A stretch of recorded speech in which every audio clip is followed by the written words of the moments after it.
Juro que o ar também parecia diferente naquela manhã. Como se algo pesado estivesse no ar, pairando sobre o cômodo, e ninguém conseguisse dizer o que era em voz alta. A árvore de Natal piscava suavemente num canto, brilhando com os mesmos enfeites cansados que usávamos há décadas. A lareira estalava como sempre, e o cheiro dos rolinhos de canela vinha da cozinha.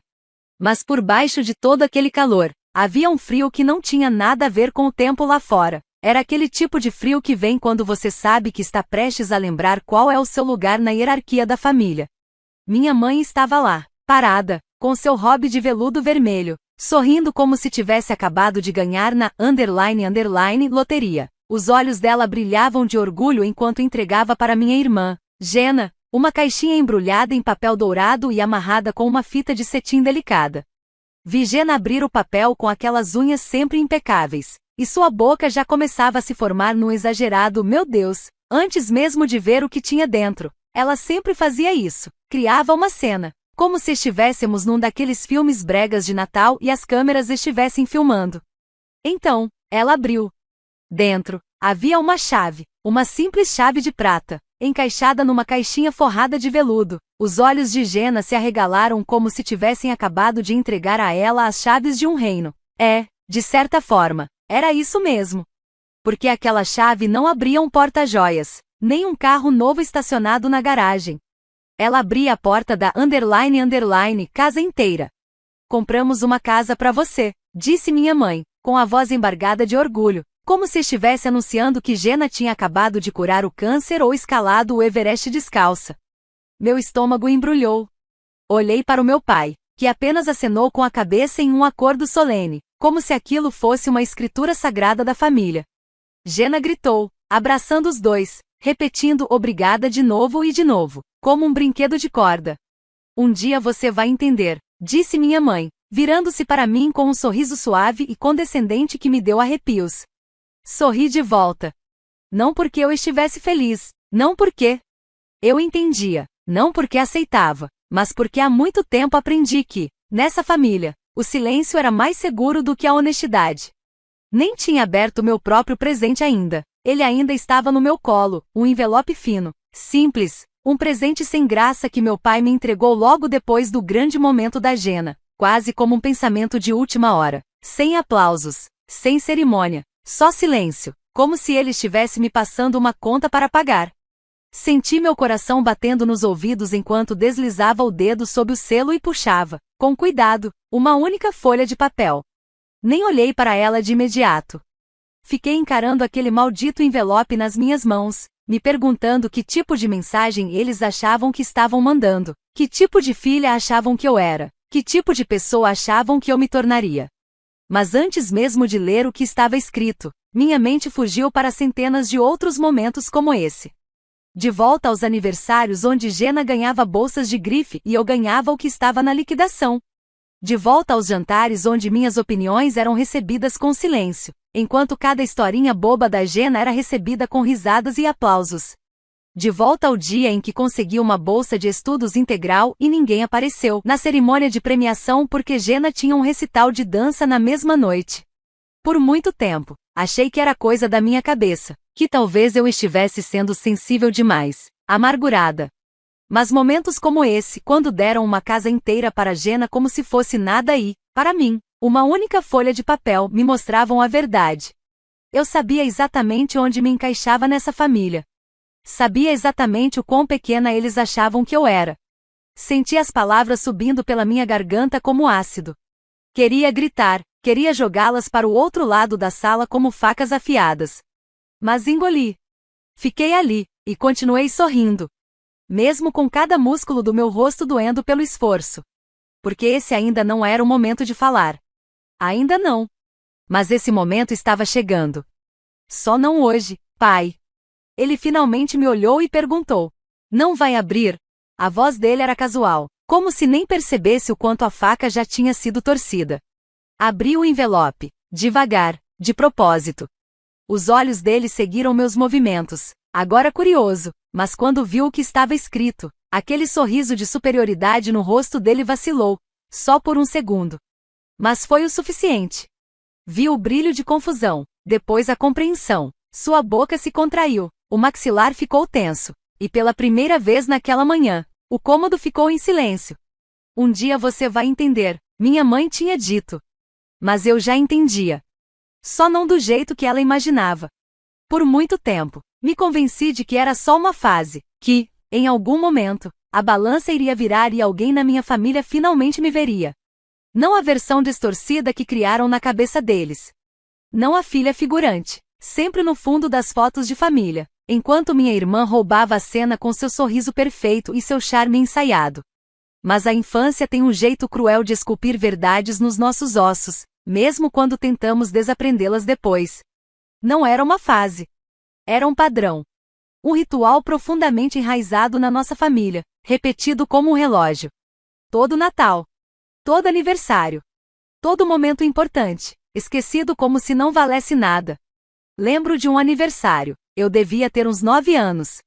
Acordei cedo, animada, achando que talvez aquele ano fosse diferente. Na noite anterior, tinha feito meus próprios bolinhos, com a ajuda da minha mãe, embora ela tenha passado o tempo todo suspirando e olhando para o relógio, preocupada em não se atrasar para o ensaio de balé da Jena.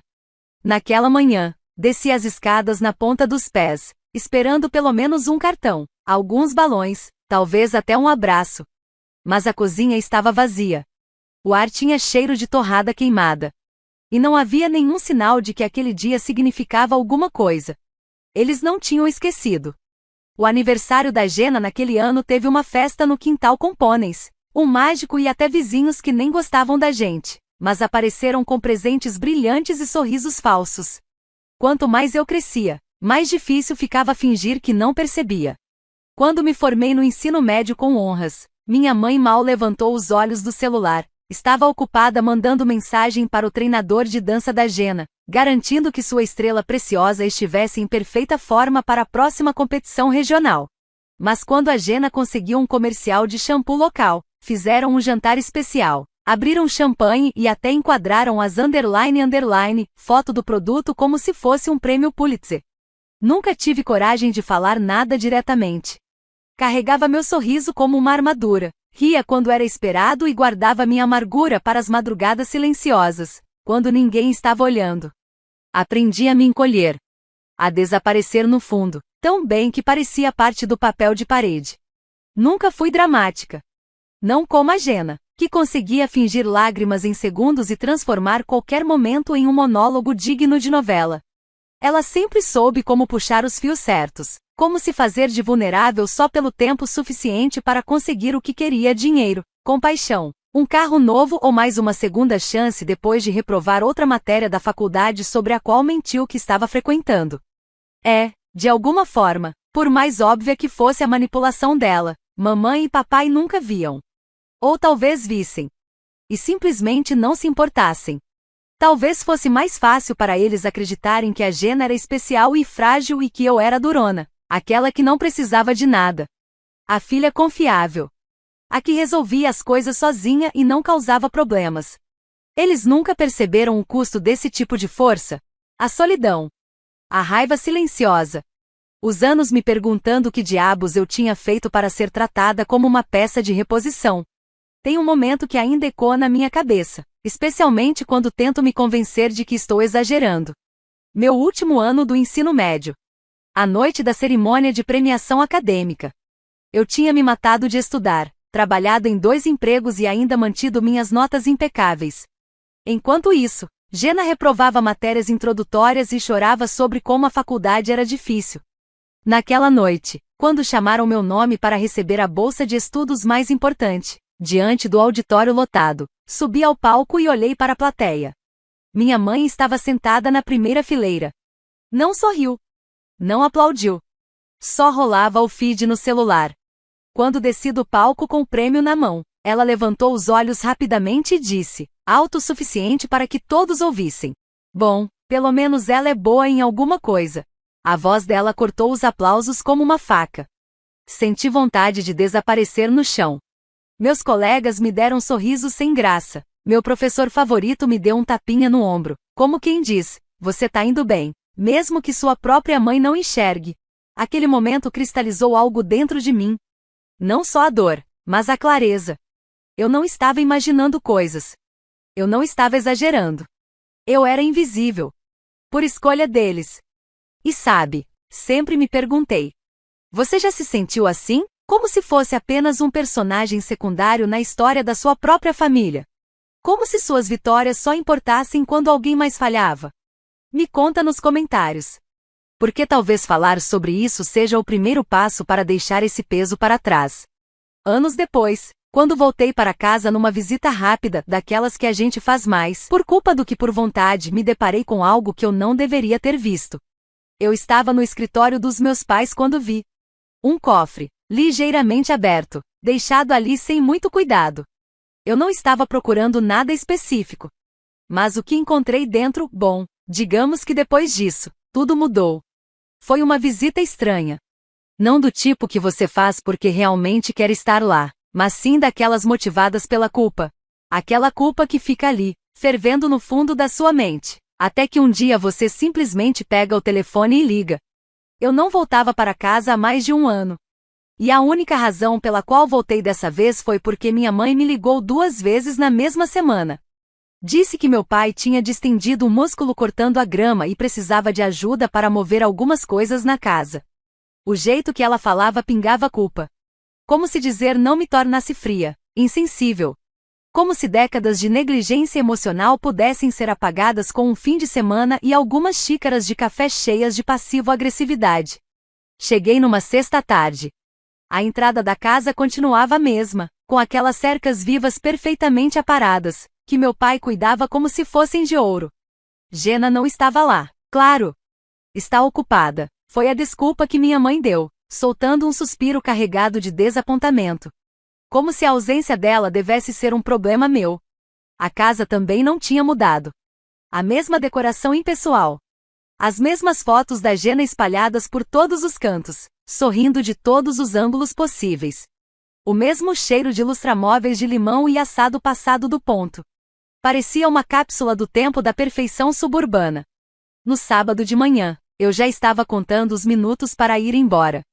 Ajudei meu pai a carregar umas caixas pesadas na garagem. Ouvi minha mãe reclamar que o namorado da Jenna não era ambicioso o suficiente. Sentei para o jantar, onde a conversa girou em torno das reformas que estavam planejando para a casa no lago. Eu só assentia, esperando a hora de partir. Sorri e dei todas as respostas educadas e certinhas enquanto minha mente se desligava completamente daquela conversa. Era tarde da noite quando acabei entrando no escritório. Não estava procurando nada. Só estava andando pela casa, inquieto, tentando escapar do silêncio sufocante do meu antigo quarto. A porta do escritório estava um pouco aberta e, quando empurrei, vi algo que me fez parar na hora.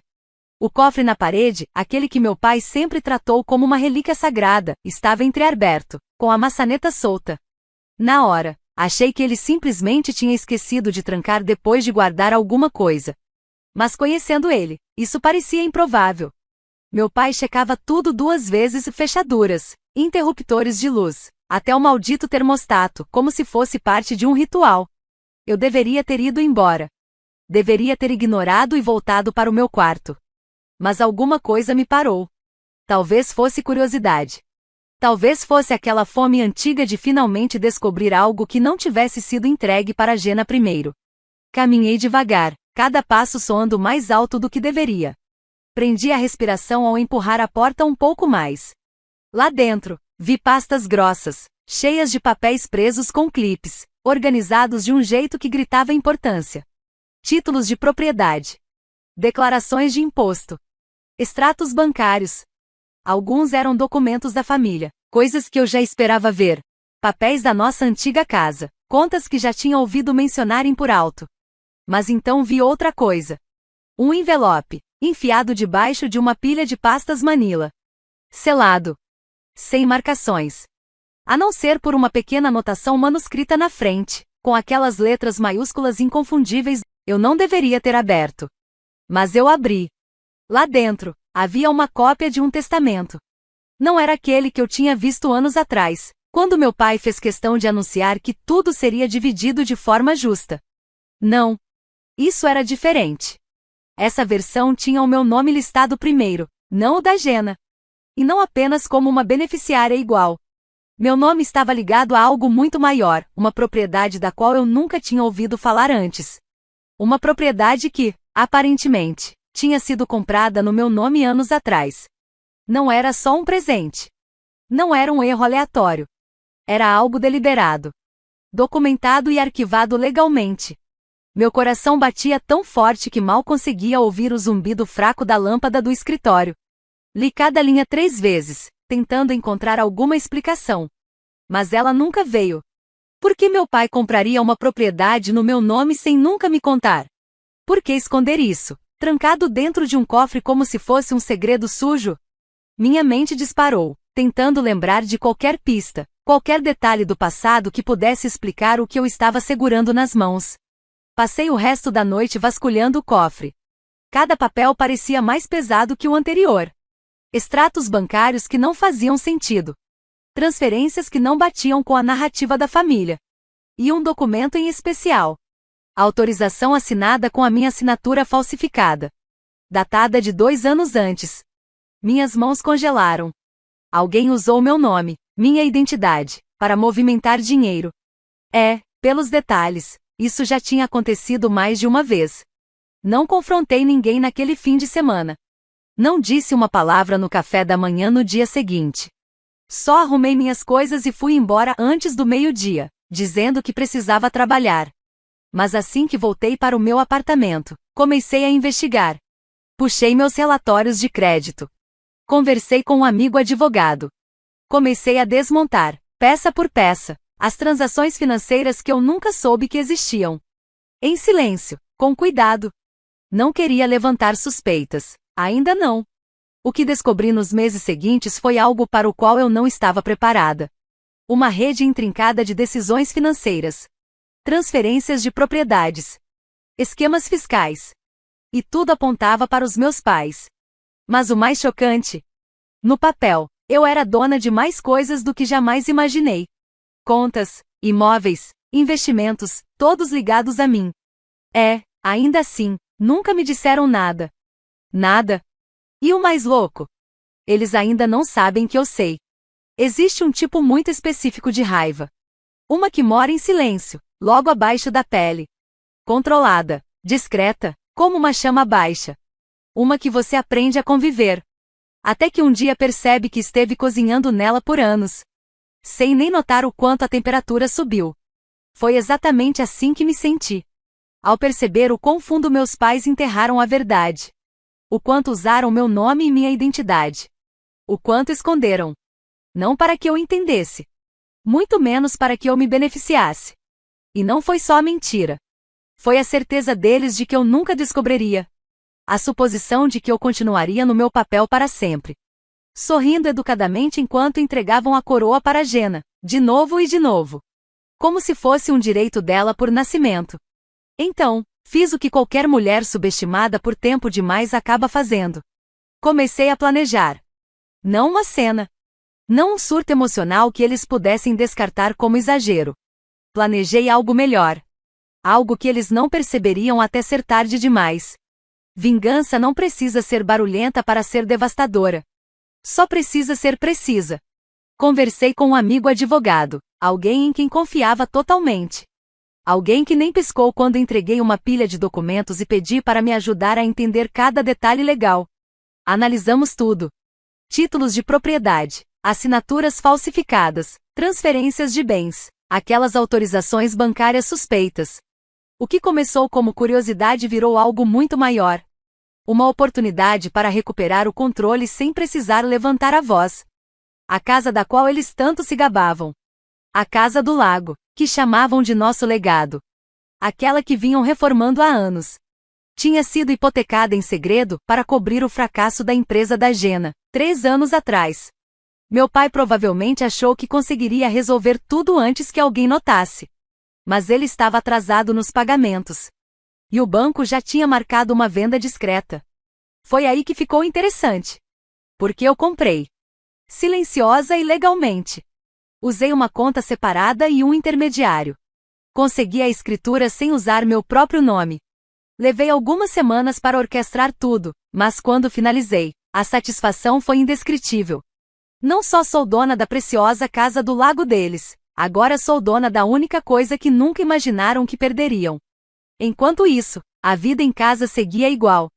Minha mãe continuava ligando para perguntar se eu já tinha encontrado um emprego melhor, com aquela mistura açucarada de preocupação e condescendência que só mães como ela sabem usar. Meu pai, de vez em quando, mandava ofertas de trabalho para meu e-mail com assuntos como: acho que isso combina mais com você. E a Gena? A Gena. Sempre mandando mensagens no grupo da família sobre suas últimas conquistas. O novo cargo. A ideia de lançar um podcast. A viagem para Maui que o namorado estava planejando para o ano novo. Cada mensagem era um lembrete de que ela ainda era a favorita. A estrela. A filha de ouro. Eu não respondia a maioria. Ficava quieta. Fazia meu papel. Concordava ao telefone, sorria nos jantares. Porque às vezes, o silêncio é a arma mais afiada. E a cada dia que passava, cada comentário passivo-agressivo, cada elogio ambíguo só alimentava o fogo que eu estava preparando no fundo. Quando dezembro chegou, comecei a preparar meu toque final. Um presente que, à primeira vista, não pareceria nada demais. Mas no momento em que fosse aberto, desmoronaria tudo. Mandei fazer um envelope personalizado, de papel marfim grosso, com uma borda em alto relevo delicada. Bonito o suficiente para distrair do golpe escondido lá dentro. Dentro do envelope, coloquei uma única carta. Notariada. Curta. Direta. Legalmente vinculante.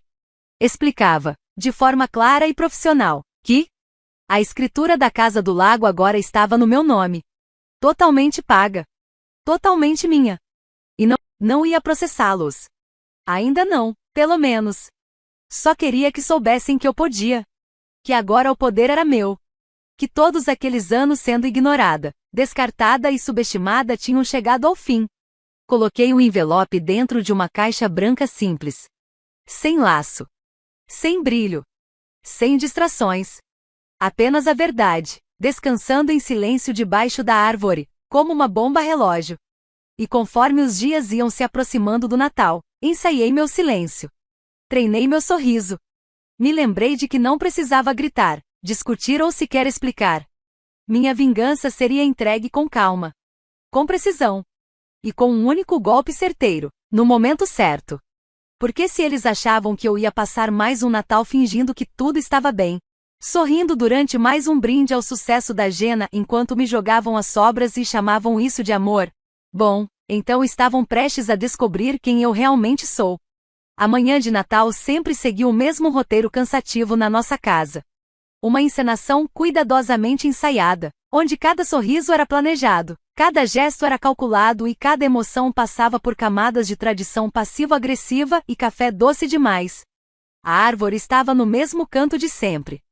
Enfeitada com as mesmas luzes douradas e os mesmos ornamentos que minha mãe insistia em manter, mesmo com metade deles quebrados. O fogo crepitava.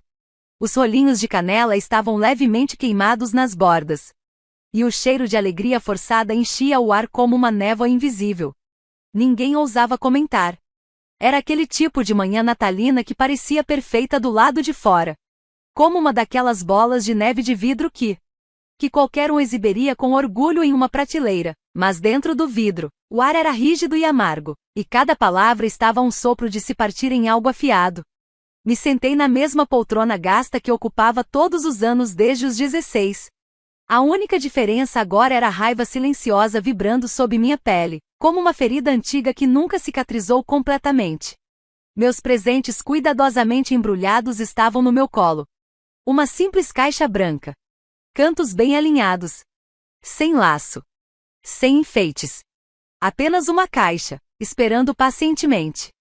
Enquanto isso, Gena gritava de empolgação com sua nova bolsa de grife, radiante ao perceber que combinava com os sapatos que havia acabado de abrir 15 minutos antes. Meus pais a olhavam com aquele olhar familiar de orgulho e indulgência. O mesmo olhar que eu já tentei conquistar, até perceber que nunca seria direcionado a mim, não importava o que eu fizesse. E então chegou o momento. O que eu vinha esperando com uma paciência que nem sabia que tinha. Entreguei a caixa para meu pai. Meu rosto permaneceu inexpressivo. Meu sorriso, educado, mas distante. Como aquele que damos a um desconhecido no metrô. Ele pegou sem hesitar, fazendo uma piada rápida sobre como era leve demais, olhando para Jenna com um sorriso satisfeito, como se dissesse que provavelmente eu tinha comprado meias de novo. Mas a expressão dele mudou no instante em que abriu a tampa e viu o envelope. Não havia cartão. Nem gravata nova.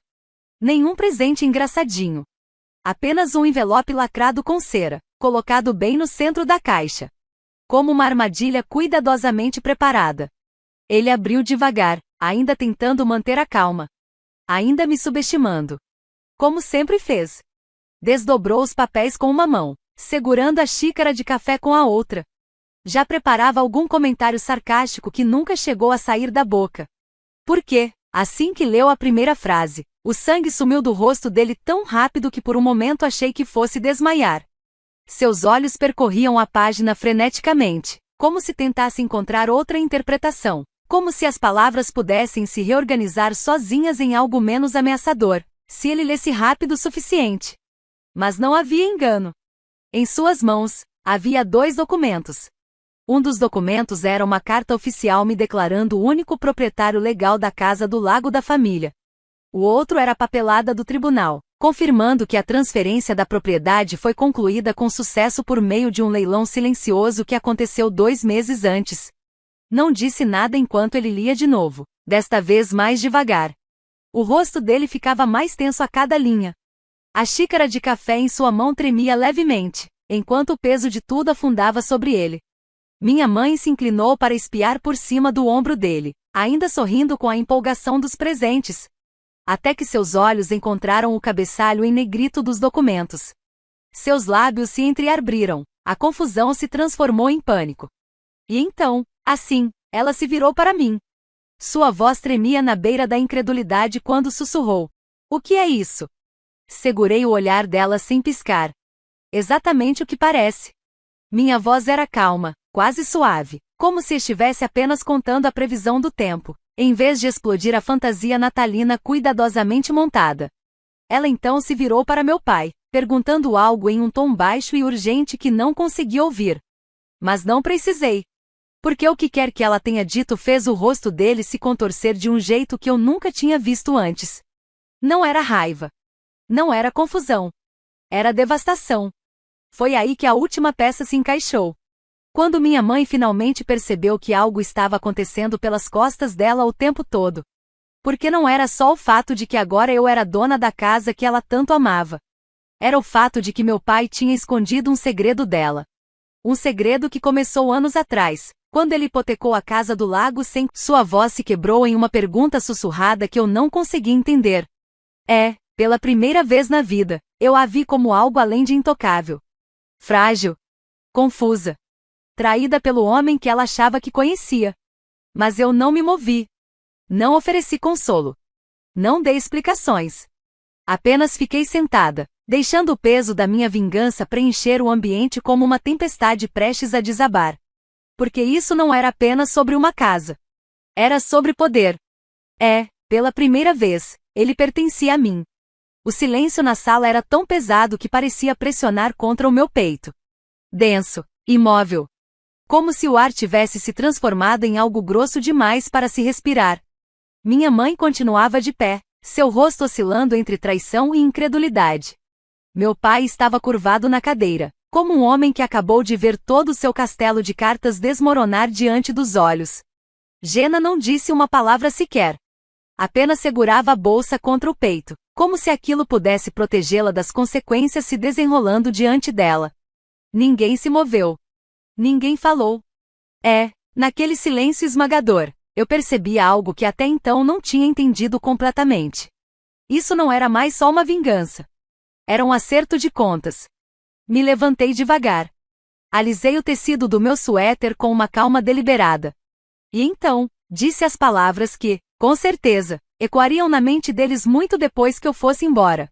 Trouxe café da manhã para vocês. Minha voz era suave, mas firme. Como se nada fora do normal tivesse acabado de acontecer. Era como se eu tivesse jogado uma granada bem no meio da manhã de Natal perfeita deles. Ninguém respondeu. Nenhum aceno de cabeça, Nenhum piscar de olhos. E aquele silêncio de olhos arregalados e bocas entreabertas, era mais satisfatório do que qualquer discussão ou confronto poderia ser. Peguei meu casaco do encosto da cadeira e vesti devagar, saboreando a tensão, o desconforto, a incredulidade que pairava no ar como fumaça depois de um incêndio. Não me expliquei mais. Não pedi desculpas. Não dei justificativas. Também não ofereci uma última chance para que distorcessem a história ou minimizassem o que fizeram. Eu já tinha dito tudo o que precisava, não com palavras, mas com ações.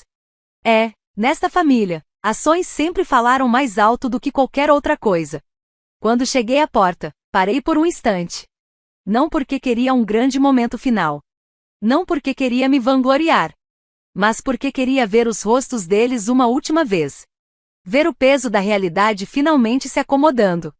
Só para deixar claro, disse, percorrendo cada um deles com o olhar. Eu não vou dividir a casa desta vez. Agora ela é minha, tudo é meu, e acho que já passou da hora de eu começar a fazer as coisas do meu jeito. O silêncio ficou ainda mais denso. Um lampejo de confusão cruzou o rosto da minha irmã, como se a ideia de eu reivindicar algo que ela não pudesse tocar fosse fisicamente dolorosa para processar. Minha mãe pareceu querer dizer algo. Talvez discutir. Talvez implorar. Mas não disse. Talvez, pela primeira vez na vida, ela tenha entendido que suas palavras já não tinham mais peso ali. E meu pai? Ele nem levantou os olhos. Apenas continuou encarando o documento em suas mãos. Como se ele olhasse por tempo suficiente, a tinta pudesse se reorganizar e lhe dar uma segunda chance. Mas não havia mais segundas chances. Saí. Fechei a porta atrás de mim com um clique silencioso que, de alguma forma, pareceu mais forte do que 1000 portas batendo. O ar frio me atingiu como um vento purificador forte e honesto. Pela primeira vez em anos, senti algo que quase parecia paz. Não era alegria. Não era vitória. Mas era algo mais calmo. Uma certeza inabalável de que, finalmente, eu tinha recuperado tudo que me roubaram, pedaço por pedaço. Minha voz. Meu espaço. Minha dignidade. Quando cheguei ao carro, minhas mãos tremiam levemente. Não de nervoso, mas de alívio. O tipo de alívio que se sente depois de prender a respiração por tempo demais, enfim, soltá-la em uma longa e dolorosa exalação. Não olhei para trás. Não precisava. O que quer que ainda estivesse acontecendo atrás daquelas paredes já não era problema meu. Eu tinha entregado minha verdade. E a deixado bem ali, sobre a mesa de jantar perfeitamente polida, como um espelho que eles não poderiam mais evitar. Mais tarde naquela noite, sentei na casa do lago, encolhida em uma velha poltrona ao lado da janela, envolta em um cobertor que cheirava levemente a cedro e poeira. A neve começou a cair devagar.